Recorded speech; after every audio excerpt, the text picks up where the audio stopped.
you a lot. They can teach you how to plan, they can teach you how to classroom management, but actually being out there with the students is how you actually learn how they learn. Woodring will not tell you how these students will learn. So you might be able to plan the most exciting and engaging lesson plan, but if the kids come in and they're having a bad day or they're not getting it, that's when you really need to start reassessing the situation to figure out what you can and can't do with the group in that day.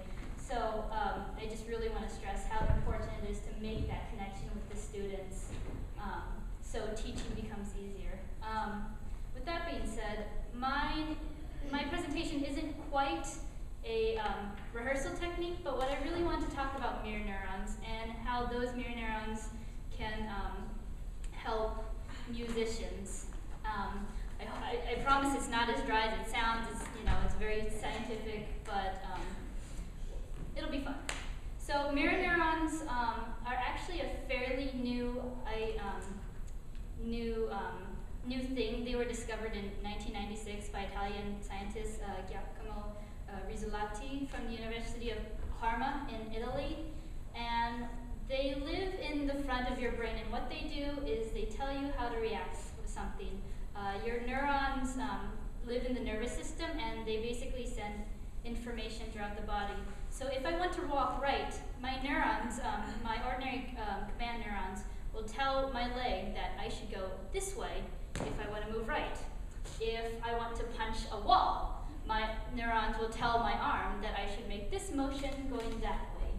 So where mirror neurons come in is those same neurons that tell you to physically punch a wall, they are also activated when you watch someone punching a wall. It's kind of why you're empathetic to when someone falls down the stairs. You see them falling and you flinch because you know it's going to hurt, because your neurons are reacting to that. Perhaps you've fallen down the stairs once, so you know how much it hurts, that you need to watch out for your head when you're tumbling down, and all these things that you project onto the person that's falling down the stairs. So that's what mirror neurons are. They can also be under the same umbrella, or they could also be considered kind of monkey see, monkey do, which we've known about for a long time. We know that if you watch something for a while, you'll eventually pick it up. It's just a new discovery because we now have the technology that can actually that can map the images in our brain that makes us react to those things. So mirror neurons are responsible for two things, primary things: language and empathy. Our parents never taught us language. They never sat us down when we were 5 and we're like, these are nouns, these are pronouns.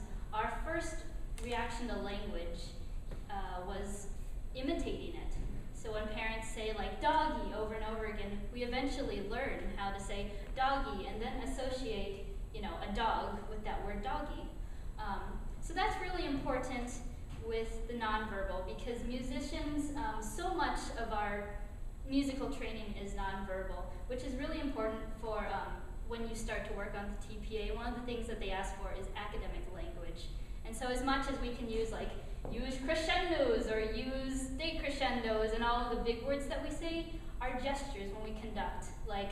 If you were to walk up to someone down the street, how many people would be able to figure out that you are beating a 4 pattern or what to do in regards to that 4 pattern? So the nonverbal is very much the language itself. Learning things by rote is also, mirror neurons help with that. That stick game was a perfect example. We were able to watch Grace. She was able to beat out the pattern. We, as audience members, were able to listen to the pattern and be able to, and that was able to be translated in our brain so that we could do that ourselves. So the other thing that is that neurons deal with is empathy. So when you see a smiling baby, you can't help but smile back because they're really happy, and that comes onto you as being really happy. So it's really important that, so imagine with me that it's your first day of teaching a choir. You might be a student teacher. This might be your first time student teaching. This might be, you might be a substitute. You might be a band person who has been asked to be in charge of a choir class for one day. that's nerve-wracking regardless of what the situation is. But because of these mirror neurons, it's really important that you stand up there and still be a model for these students, even if you know, have no idea what you're doing because the teacher might have left you a terrible lesson plan, or you might not be confident in your singing voice. So, for instance, mirror neurons, you can do a lot of nonverbal things that your mirror neurons will react to. So if I were to stand up in front of the class, kind of hunched over like this, and be like, okay class, we are going to sing a do to so scale.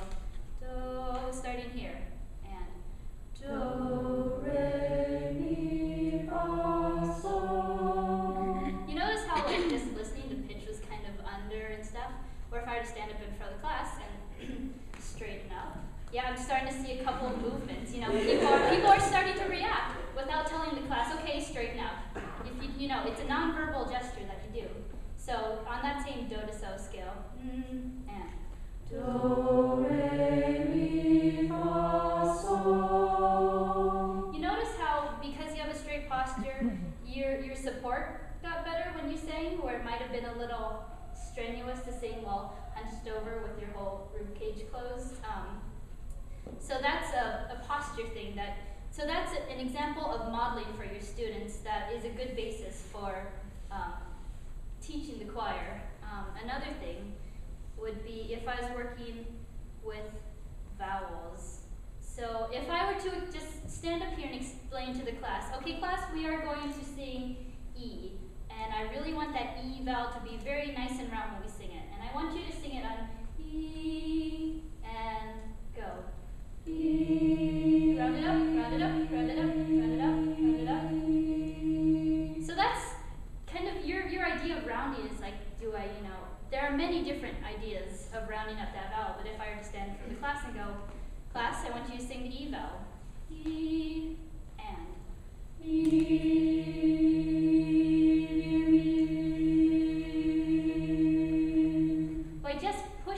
Corners of my mouth, regardless of what your idea of a spread or rounded E vowel is, when I do this, your body mirrors me. It's able to round it up without being like, giving that extra instruction to round it up. If I can model it for you, you will in turn provide the correct shape back to me. And that's even apparent to conducting. So if you were to follow me, and I want you to sing this as legato as you can, just on a ch. So whenever I hit a downbeat, I want you to ch, and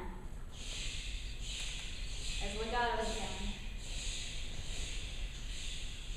Keep smoothing it out. Try this. Same thing.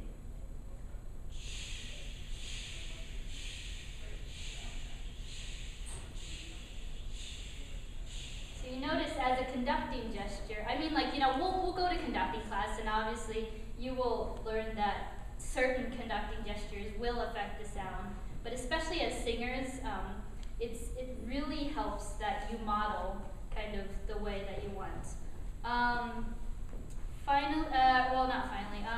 So I was going to show a bit of Rodney Eichenberger's video in regards to even like the smallest gestures of conducting can affect the singing, but I left the DVD at home. So it's on reserve in the library.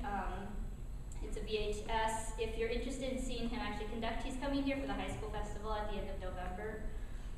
So yeah, he's like your favorite grandpa, as Casey Eck would describe him, and he's awesome. The final things I want to talk about are empathy by listening and empathy by communication. So when you listen to a song for like voice lessons, like, well, what am I supposed to listen to? Like, okay, these are the notes, these are the, I'm just kind of listening. But if I were to if you were to listen to me playing the piano like this, maybe as a pianist, you'd be like, okay, the left hand goes 1, 5, 3, 5, 1, 5, 3, 5, or if you're a singer, twinkle, twinkle, little star. That's your mirror neurons working. It's kind of the whole singing in your head concept. So that's another way to practice, because neurons both fire when we do something and when we watch someone else. So again, listening to your songs is an important thing. Finally, there's the empathy by communication. So especially as a singer, it's so important to communicate the song. If you're playing an instrument, you can have this one expression, but be able to make the most gorgeous sound out of your instrument. Whereas a singer, you're the instrument.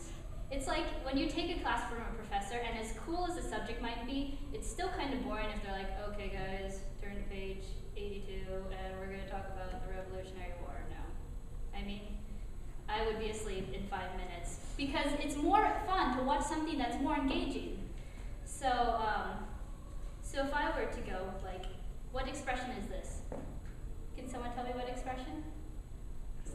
Excited. And why do you know that? Like, have you had those expressions before? Is something, so it's if we can